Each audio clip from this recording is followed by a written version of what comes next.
तर मित्रांनो, खूप दिवसांनी स्वागत आहे तुमचं आमच्या नवीन व्हिडिओमध्ये आणि निमित्त पण खूप खास आहे। अवकारिका या नावाचा एक मराठी सिनेमा येतो आणि त्याचा काल ट्रेलर आला। आता अवकारिका हे नाव ऐकल्यानंतर तुम्हाला असं वाटलं असेल की नक्की काय सिनेमा आहे, तुम्ही कधीच हे नाव ऐकलं नसेल। प्लस तुम्ही जर पोस्टर बघितलं तर कुठला तरी एक साऊथचा सिनेमा वाटतो, मला सुद्धा हेच वाटलं की कुठला तरी एखादा साऊथचा सिनेमा आहे। पण अवकारिका हा एक संस्कृत शब्द आहे आणि अवकारिका म्हणजे खरं तर कचरा पेटी आणि ह्या सिनेमाचा टॉपिक सुद्धा तसाच आहे, एक सफाई कामगारांवरती आधारित आणि एक खूप वास्तववादी असा चित्रपट येतोय। ट्रेलरवरून तरी तसंच वाटतंय।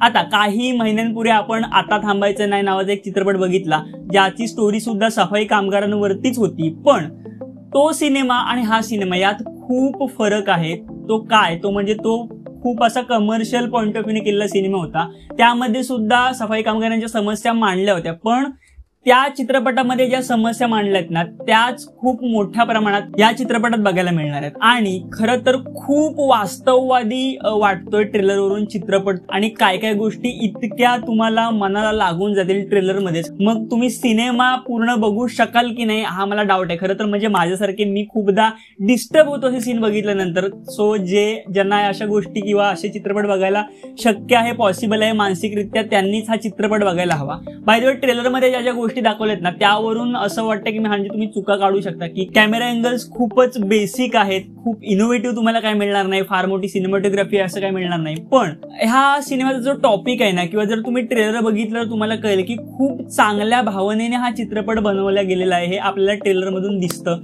आणि काय काय सीन तर म्हणजे अंगावरती कचरा पडणं किंवा त्यामध्ये जे काही डायलॉग्स वापरले गेलेत की कोणीही कुठेही थुंकतं, कोणीही कुठेही कचरा टाकतं, पण सफाई कामगाराला माणूस म्हणून किंमत नाहीये, हे डायरेक्ट या चित्रपटा म्हणजे मध्ये उघड उघड सांगितलं गेलं। आता थांबायचं नाही मध्ये तरी त्यांनी एक सबप्लॉट ऍड केला होता की त्यांना एक शिक्षणाचं महत्व आणि त्यातून त्यांनी सफाई कामगारांच्या समस्या मांडल्या होत्या। मात्र ह्या ट्रेलरवरून असं कळतंय की उघड उघड हा चित्रपट त्याच्यावरच आधारित आहे आणि खूप असे सीन्स तुम्हाला दिसतील ना जे खरंच तुम्हाला वास्तव दाखवून देतील असं वाटतं।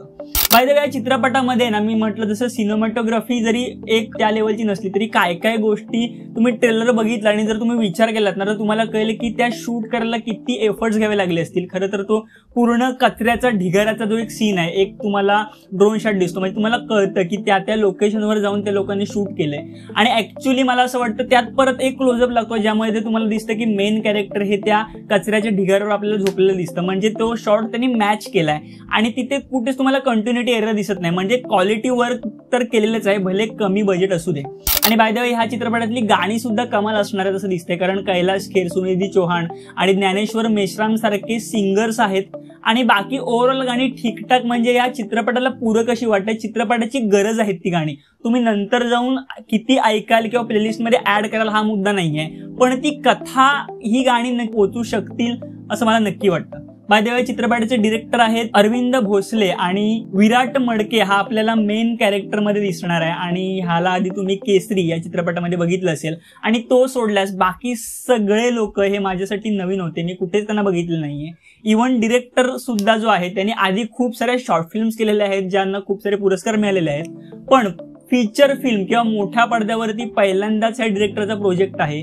पण कुठेच कमर्शियल बाजू नाहीये, वास्तववादी चित्रपट आहे आणि ट्रेलरवरून सुद्धा चित्रपट तोच विकतोय आपल्याला। सो हा चित्रपट बघायला तुम्ही काइंड ऑफ एंटरटेनमेंट म्हणून नाही, पण एक जागरूकता म्हणून कचरा व्यवस्थापन किंवा ती समस्या किती महत्वाची आहे किंवा त्या लोकांचं लाईफ कसं असतं हे जाणून घेण्यासाठी तरी नक्की हा चित्रपट बघायला जाऊ शकता। ट्रेलर तर मला नक्कीच आवडलाय, कन्सेप्ट मला नक्कीच आवडले, पण हा अशा चित्रपटाला मराठी ऑडियन्स कितपत रिस्पॉन्स देतो ना हा सुद्धा आपला मराठीतला प्रश्नच आहे। पण मला असं वाटतं की हा चित्रपट बघायला लोकांनी जावं, जर तुम्हाला शक्य असेल पैसे खर्च करणं, जर तुम्हाला वेळ असेल तर मला वाटतं की नक्कीच थोडासा वेळ या चित्रपटाला द्या, कारण इमोशनली खूप चित्रपट स्ट्रॉंग वाटतोय, काही काही सीन्स पण खूप छान वाटतात आणि ओव्हरऑल मला वाटतंय एक चांगला एक्सपिरियन्स किंवा एक चांगली शिकवण हा चित्रपट नक्कीच देईल। मी हा चित्रपट बघितला तर त्याचा रिव्ह्यू नक्कीच करेन, तो बघण्यासाठी आमच्या चॅनलला सबस्क्राईब करा। आपण भेटूया पुढच्या व्हिडिओमध्ये, तोपर्यंत मूवीज बघत राहा, थिएटर्समध्ये जात राहा आणि मूवीज, इनसाइट्स, न्यूज आणि ट्रेंडसाठी मिंट एंटरटेनमेंटला सबस्क्राईब नक्की करा।